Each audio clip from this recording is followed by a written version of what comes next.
Hey guys, in today's lecture we'll be discussing what is evaluation. So far we discussed what is literature, then we discussed what is interpretation, and now we move on to that point in our lecture in which we'll be dealing with evaluation. Now what do you mean by evaluation? When you evaluate something, so there is some kind of a value judgment to it, right? And you are evaluating something means you are trying to give a grade or a review to it. Like a star grading pattern would be there and you will be grading it. That's another term for evaluation. So can you do evaluation of a literary work? Without further ado, let's begin our lecture. So criticism and evaluation.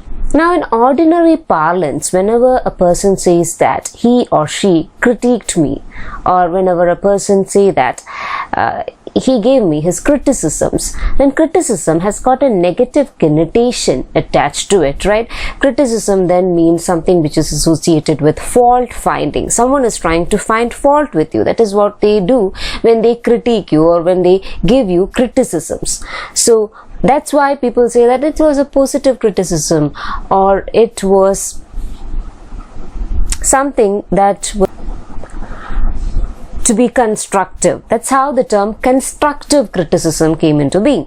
But criticism as such indicates fault finding. And therefore it also indicates evaluation. You're trying to evaluate certain things. You are trying to assign value to certain things.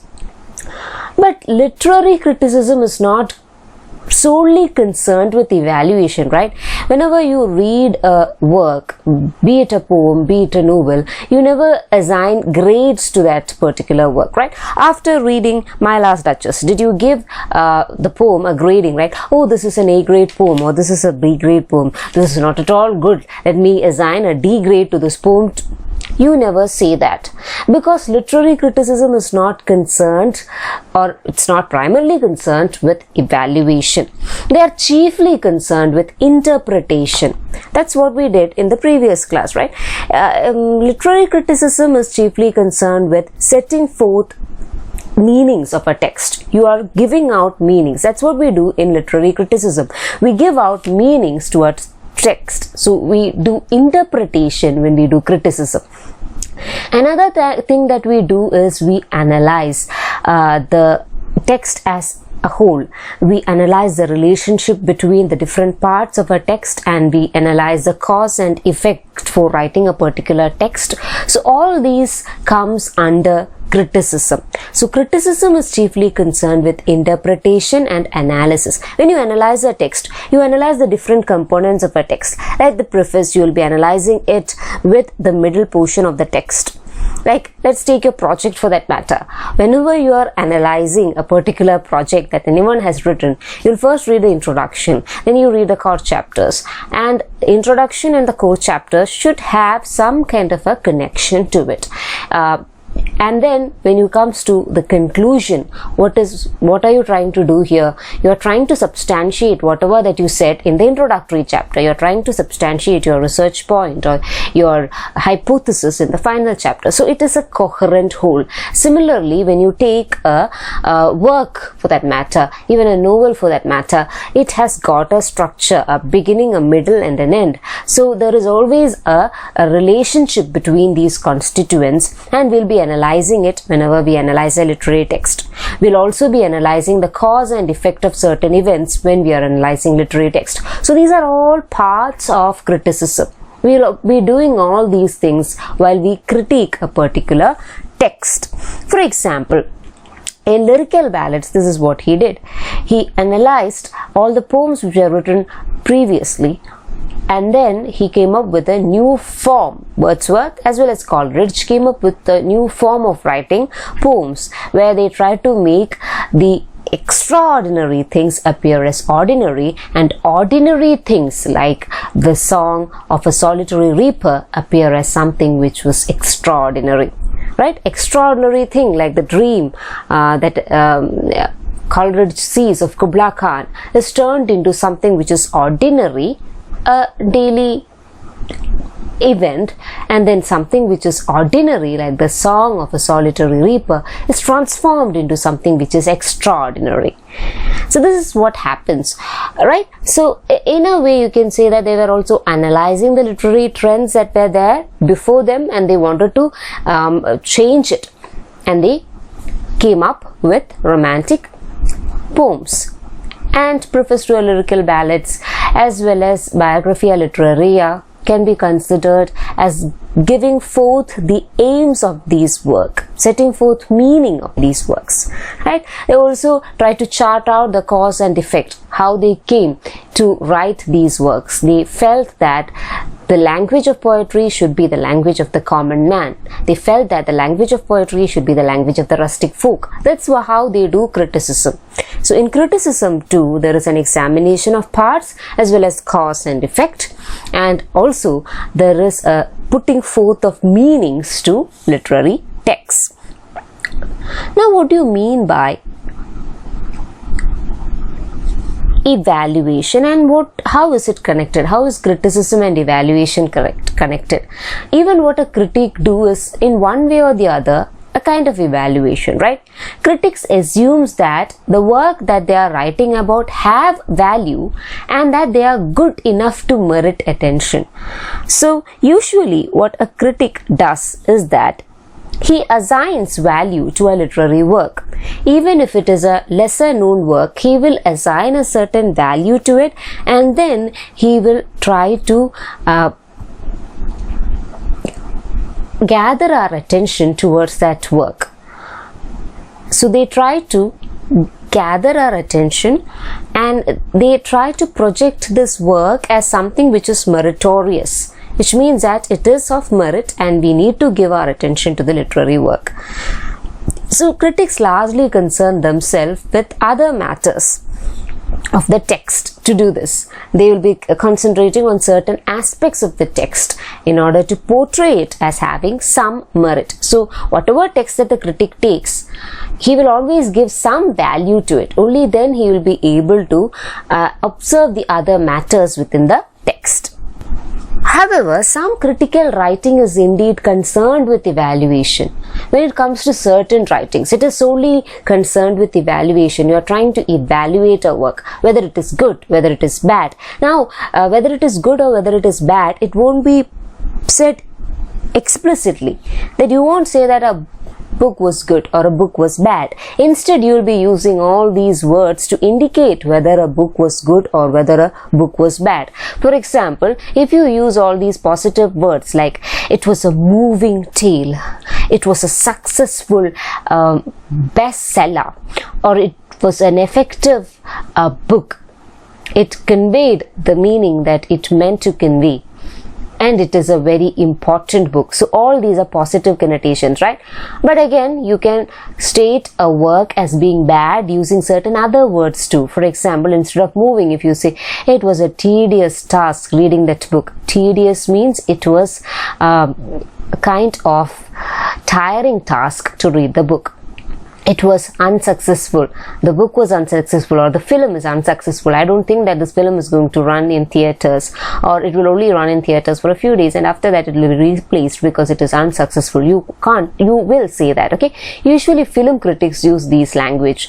Then you might say that the plot was effective, a person might say, and another person might say that the plot was weak. It had a whole lot of plot holes. So then that's weak. Then a person might say that the work is important. It has marked a new era in literature, or you could say that the film is important because it has marked a new era, or it has marked a new decade in the film industry.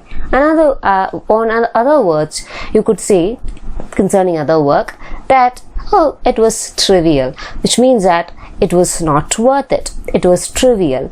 It was not important. Okay, so like that, certain critics do evaluation. They do analyze literary works as well as they analyze films for that matter. So film critics often do that. You might be familiar with film critics, right, and how they go on with their criticisms.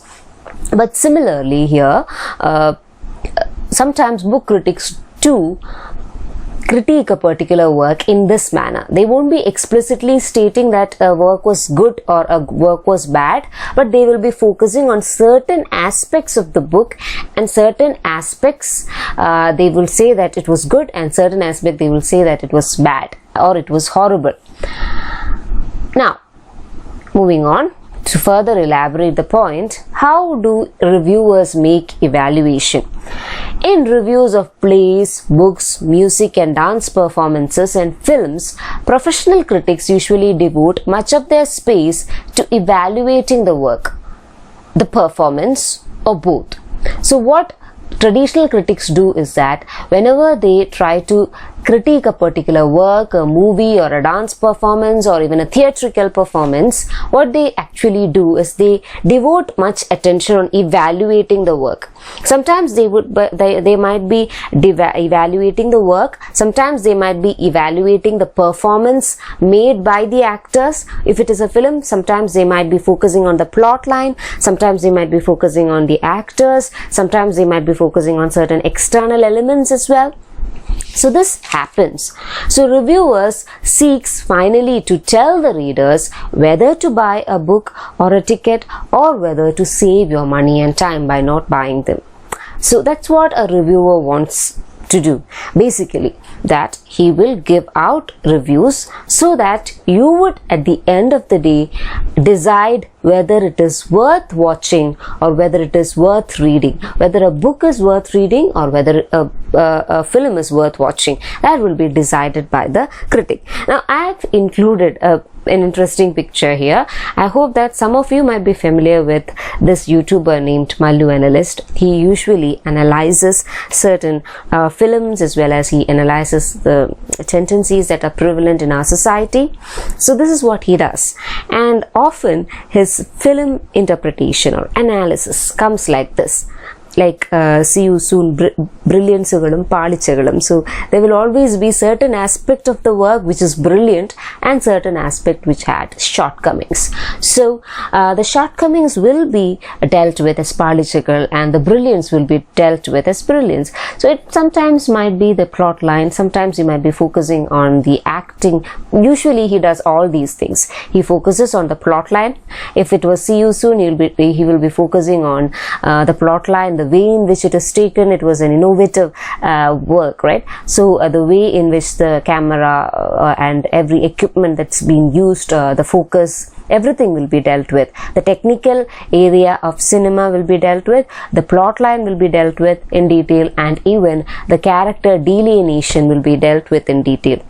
So this is what reviewers do. At the end of the day, they give you an analysis on whether to watch a movie or whether to read a book or not. That's what reviewers actually do. Now, how do reviewers do that? How do they give certain standards to literary works or certain standards to films? So there are some critical standards that are there which are often used by the critic, be it in film, be it in books, anything. So these are called critical standards. So here are some of the critical standards which are commonly set forth by the critic. First and foremost, even if you are reading a book, the first thing that comes to your mind is whether you like it or not. So the first and foremost thing is personal taste. Usually a critic will be choosing a work based on his or her personal taste. Only then it will be chosen for analysis. So it should in some way or the other influence his or her personal taste. So this is a critical standard. Personal taste is a critical standard. Another is aesthetic quality of the work. Now by aesthetic quality, the focus again falls on the form, how it is being presented. Is there a unity to the work? Is there a coherence or cohesion to the work? That's what we focus on in aesthetic qualities. When we focus on aesthetic qualities, we will be focusing on the formal features of a particular work and the unity of a particular work. Then comes truth or realism. How much of a truth value is there in a particular work, or is it realistic? That's again something which the critics often refer to, and something which critics often keep as a scale. Is it realistic? Does it have a truth value? Another thing is moral content. Does it give out moral content? Now in the olden days, this was very important. It is whatever that you present on stage should be morally correct. But nowadays, this is not given that much importance. But again, moral content is also a critical standard in many of the criticisms or reviews that the reviewers do. Now let's take a look at each of these critical standards. These are some of the critical standards, but these are the important critical standards.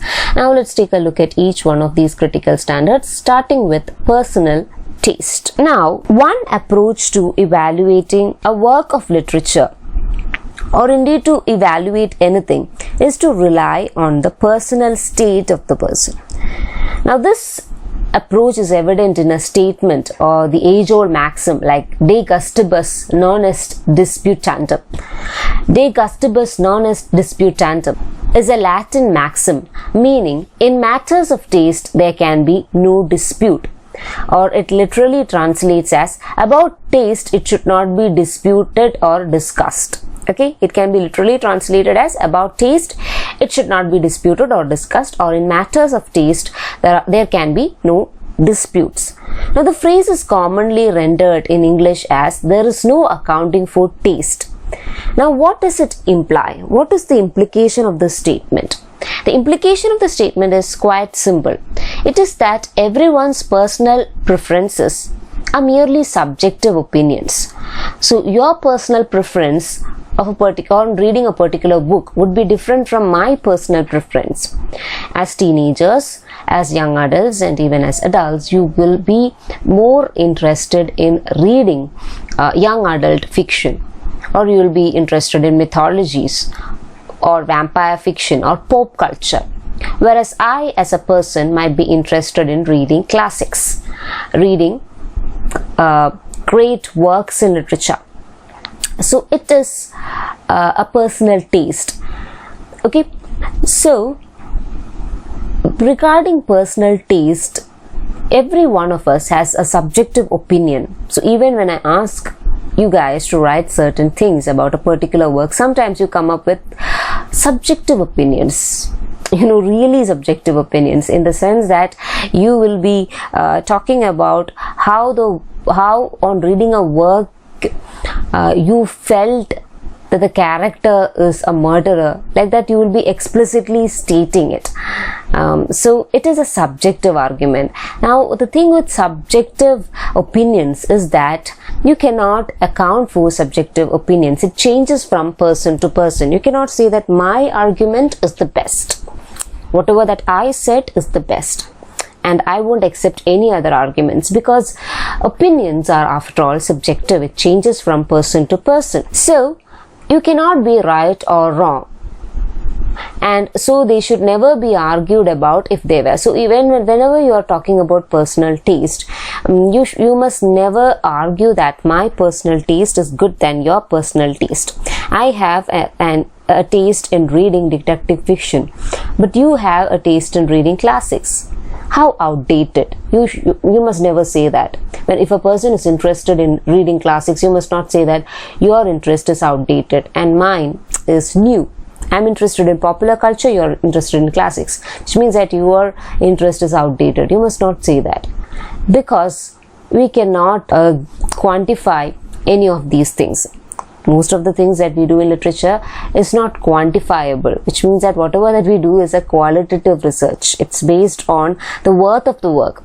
We are not measuring a work as such. As I said earlier, we are not measuring a work and giving it grades like A grade, B grade, C grade, etc.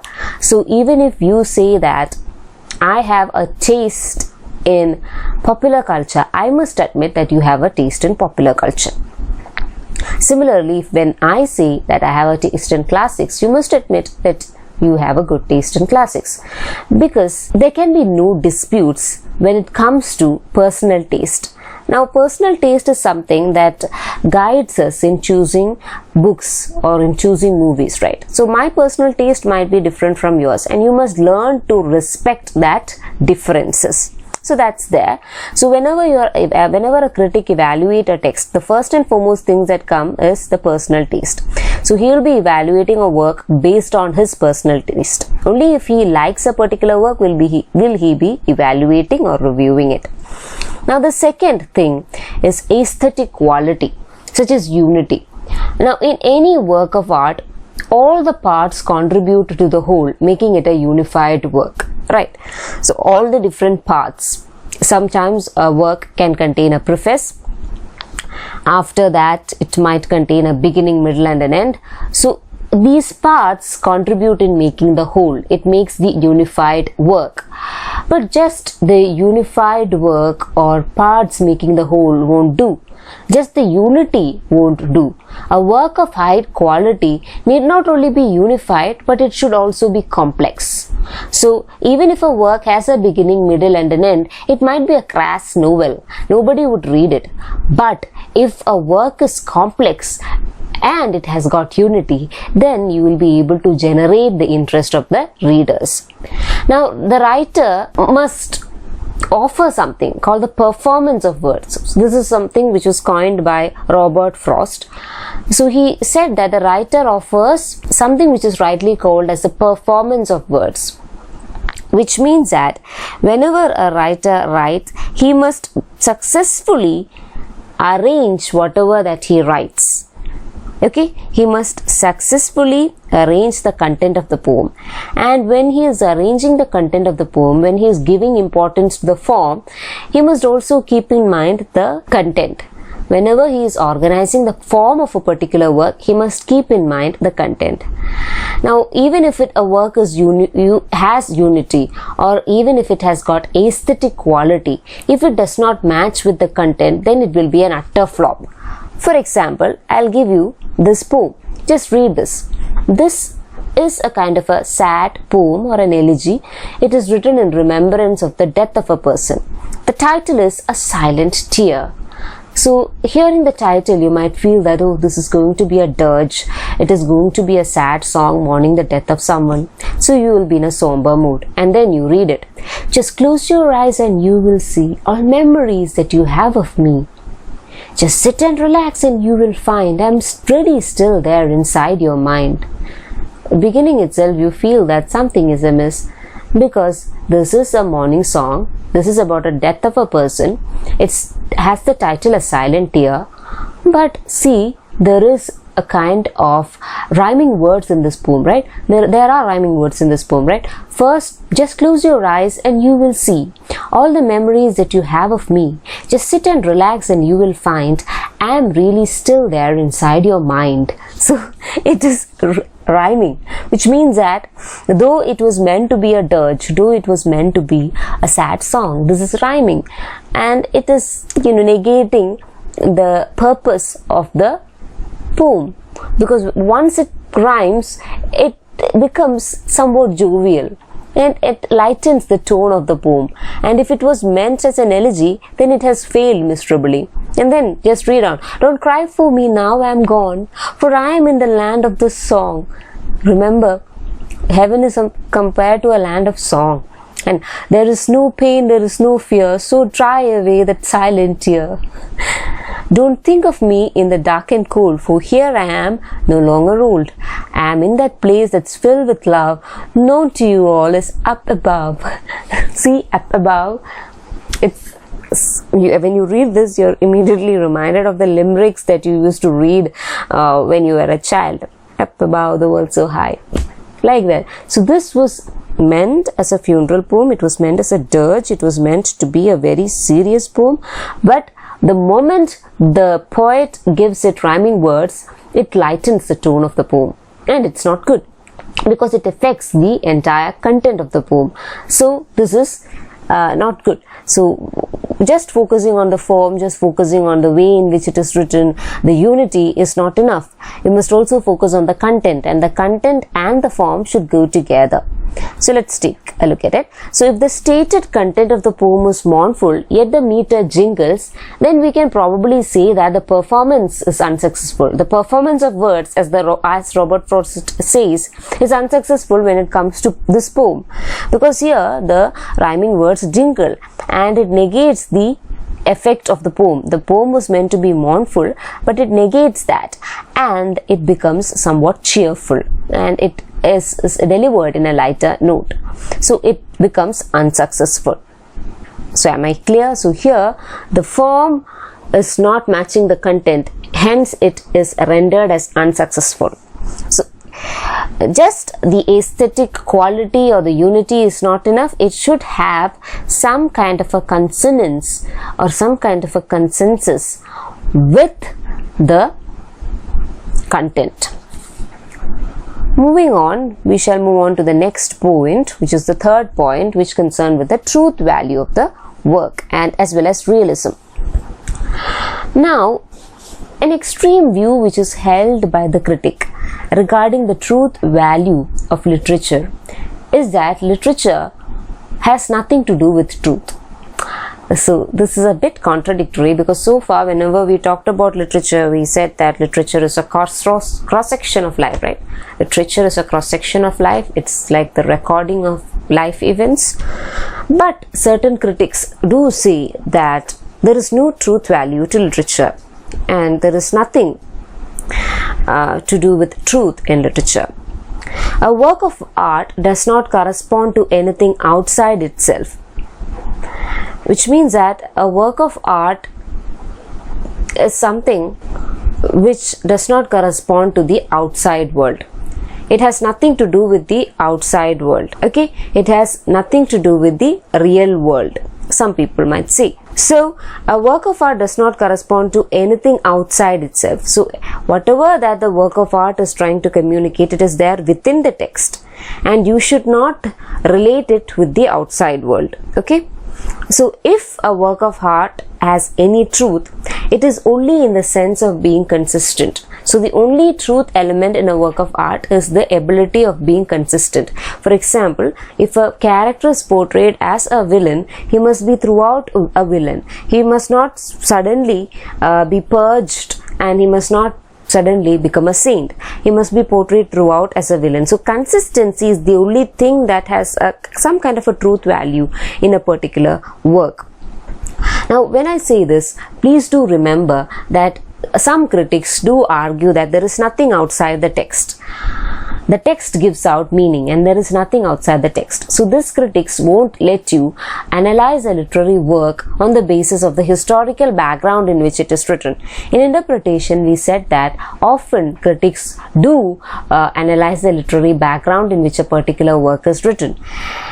But some other critics do say that there is no truth value to literature, and that whatever that has truth in literature is just the sense of being consistent, internally consistent, and there is nothing outside the text. Now let me elucidate it or further explain it with the help of an example. Now, Shakespeare's Macbeth had nothing to do with the history of Scotland, just as Julius Caesar had nothing to do with the history of Rome. I hope the point was made clear. So when Shakespeare wrote about Hamlet being a Scottish king and Julius Caesar being a Roman emperor, both Macbeth and Julius Caesar has nothing to do with the history of the Great Britain as well as Rome. But still we are interested in the characters only because of their portrayal in the play, only because of how they are portrayed in the play.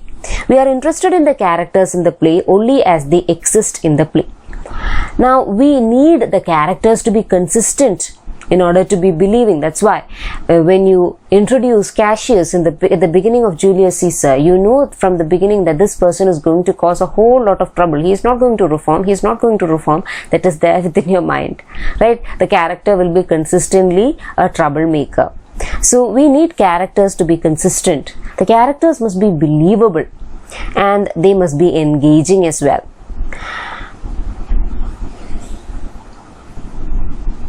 Now, there is no requirement that these characters must match with the historical figures. So, even the literary figures of Julius Caesar must match with the historical Julius Caesar. You cannot say that, because you never knew who Caesar was, right?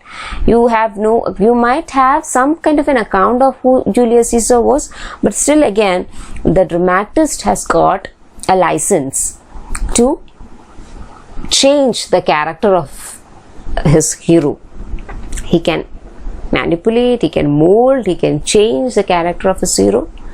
So the only thing that a writer focuses on is the internal consistency which is there within the work. He will only be focusing on making the characters consistent. If he is a villain, he should be a villain throughout. If he is a hero, he must have heroic qualities throughout. It should be made believable, and it should also be engaging.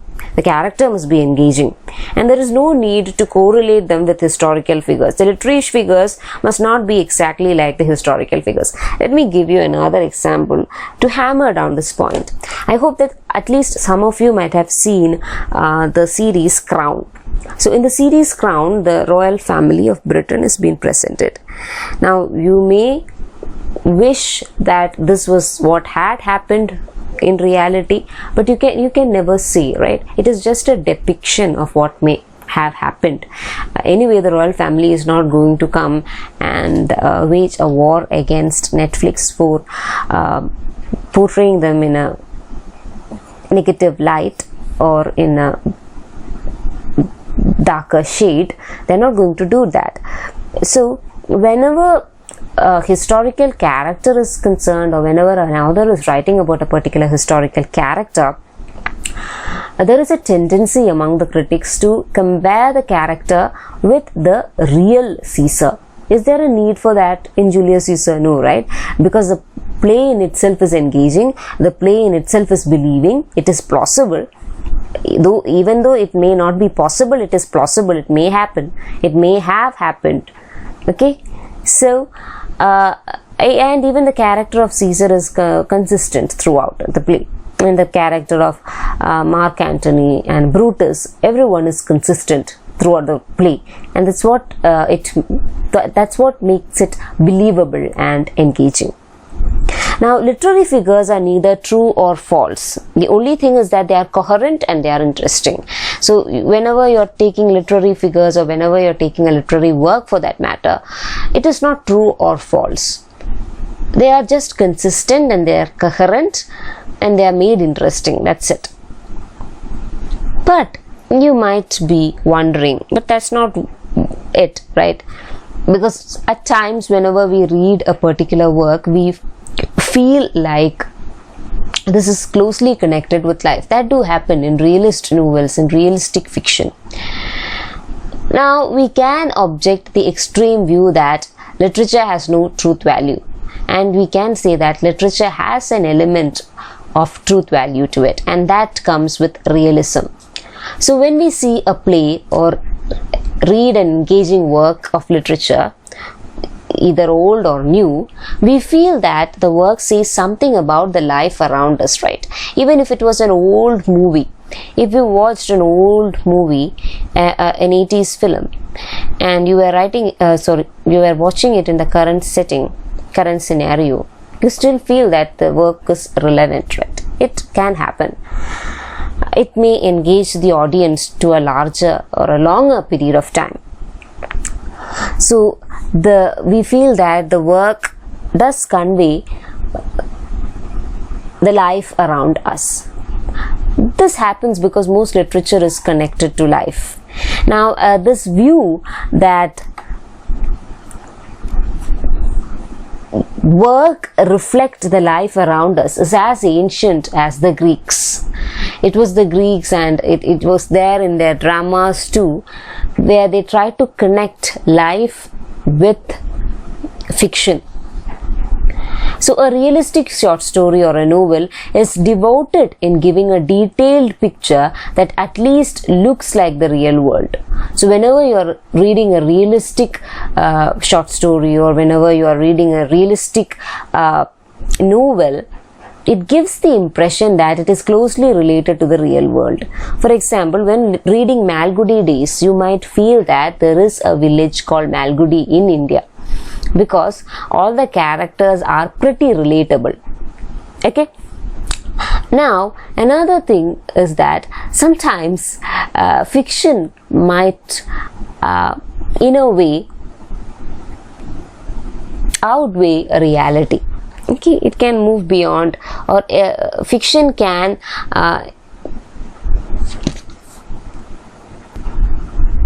be more interesting than reality.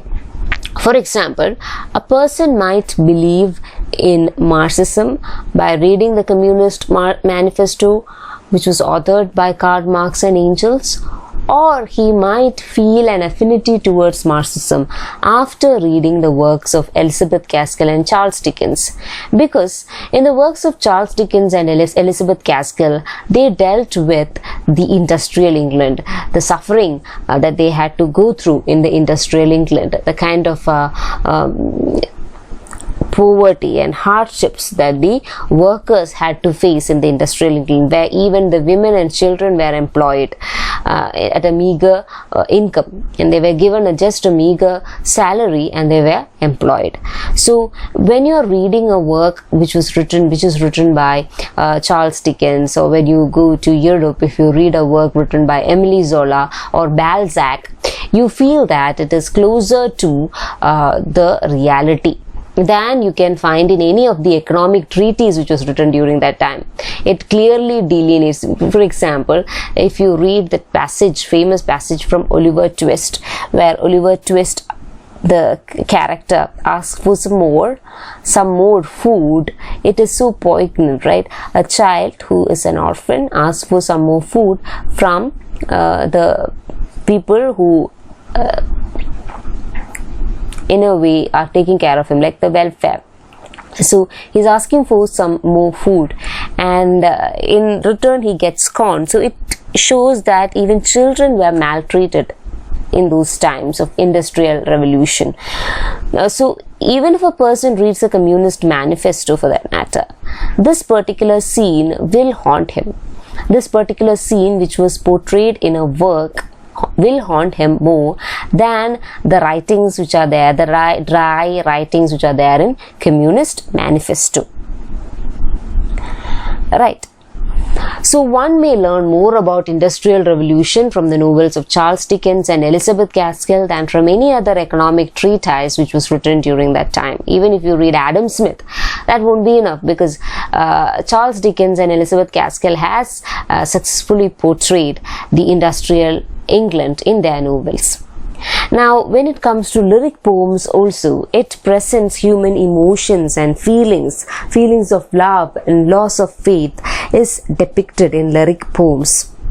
So, whenever we read the work written by a particular author, what are we indulging in is that we are invited to compare the world that the writers created with the world that we live in. So whenever we read a work, it's like they are inviting us, the writer of that particular novel is inviting us to read about a world that they have created. Okay, to read about a world that they have created, which is closer to the world in which we live in, so that we will be reminded that our lives are way more richer than we believe it to be. So that's also there. So realism is also an element which is there in literature. We feel like everything that happens in literature is similar to whatever that is happening around us, and that's realism. I hope that it was clear about the point about truth value and reality and realism. Moving on to the last and final point, which is morality and truth standard.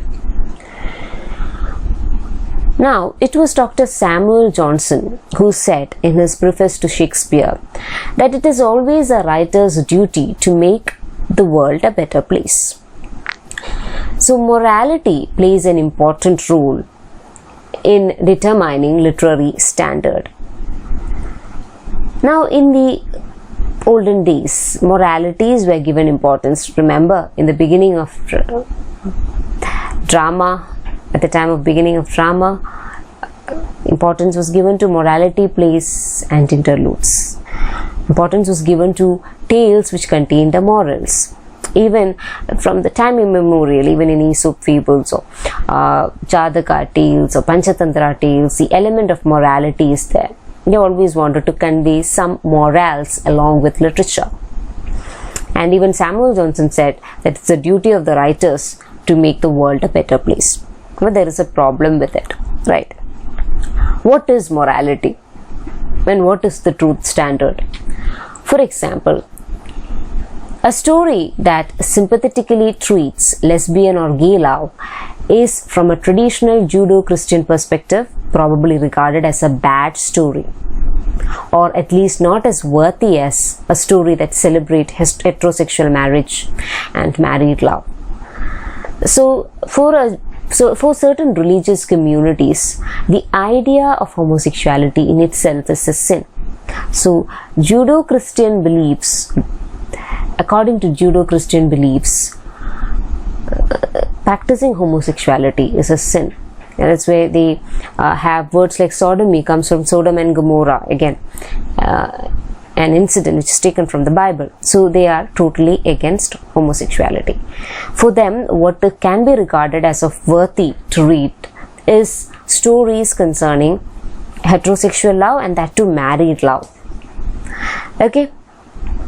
Now you might be familiar with this particular movie which got released recently, Halal Love Story, which again portrays this aspect in which some religious readers want to take a film, and though they are taking a movie for the first time, they want the actor and the actress, the lead roles must be played by people who are married.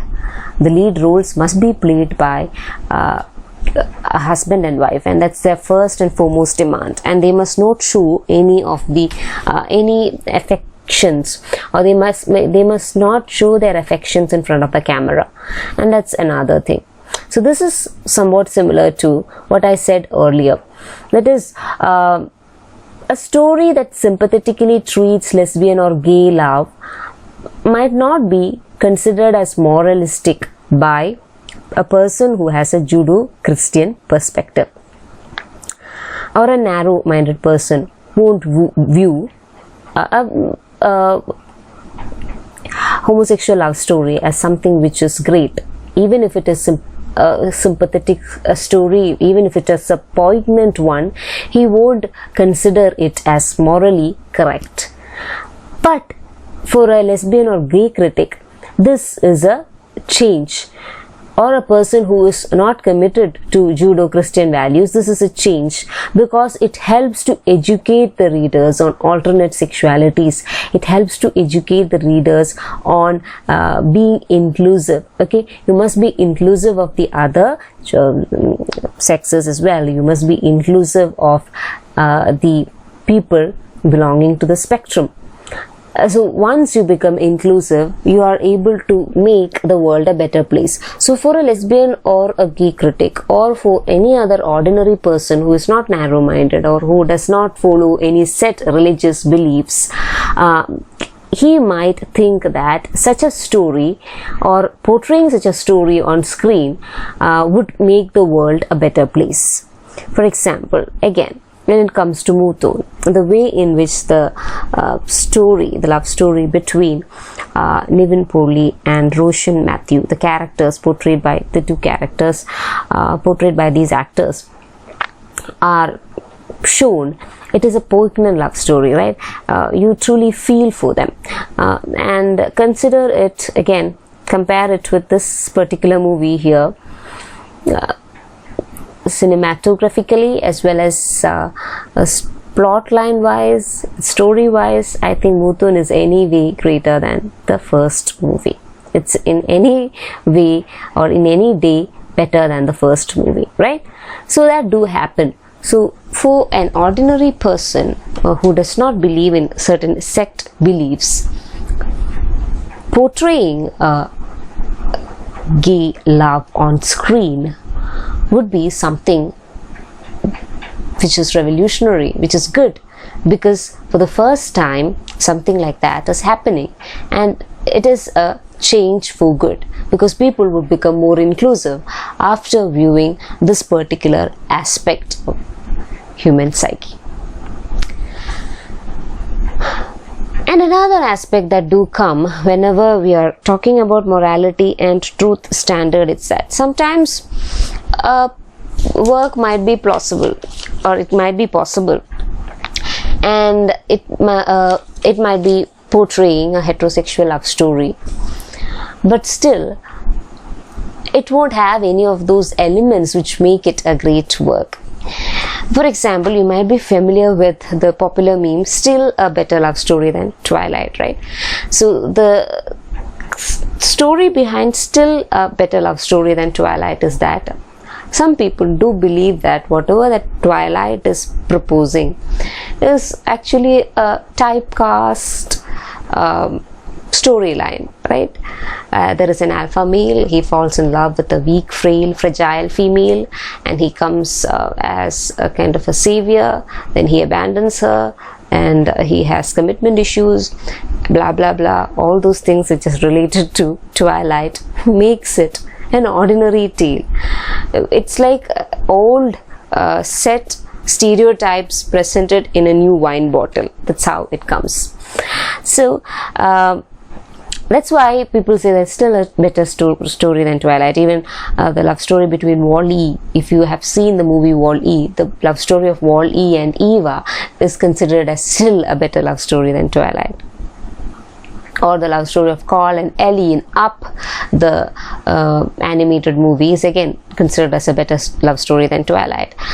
But other than that, there is something called artistry, right? That's why, again, even if a work might be normative, heteronormative, it might pertain to certain value systems, but still, it might flop miserably because it is not that much poignant. It does not stand the test of time.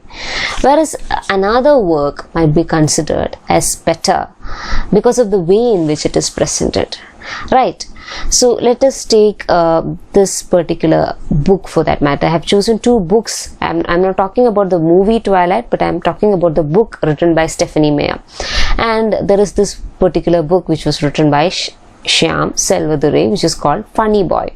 Again, Funny Boy is a book which recounts the tale of it's like a partial autobiography of the author himself. It recounts the tale of a young boy blooming into adulthood, and he is gay, and his experiences and on the moment he realized that he is gay, and his experiences and his journey through adulthood is portrayed in a very poignant manner, and that too is set against the civil war in Sri Lanka. So it's a very poignant story. It's a wonderful tale to read. Funny Boy, it's an acclaimed novel. Whereas you have something called Twilight, which again shows a typical love story where a woman falls in love with a man, and the man is portrayed as being fierce and has more strength, and the woman who's portrayed as being fragile, and the man decides everything that goes on in the life of the woman.